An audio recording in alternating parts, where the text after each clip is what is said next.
আশুর নাম ছিল গিন্নি, কিন্তু তার সঙ্গে একটু ইতিহাস জড়িত আছে।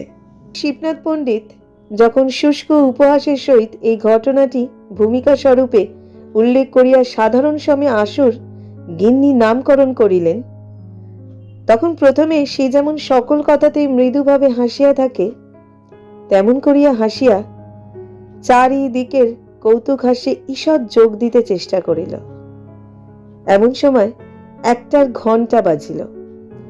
অন্য সকল ক্লাস ভাঙিয়া গেল এবং শালপাতায় 2টি মিষ্টান্ন ও ঝকঝকে কাঁসার ঘটিতে জল লইয়া দাসী আসিয়া দ্বারের কাছে দাঁড়াইল। তখন হাসিতে হাসিতে তাহার মুখ কান টকটকে লাল হইয়া উঠিল, ব্যথিত কপালের শিরা ফুলিয়া উঠিল এবং উচ্ছ্বসিত অশ্রুজল আর কিছুতেই বাধা মানিল না।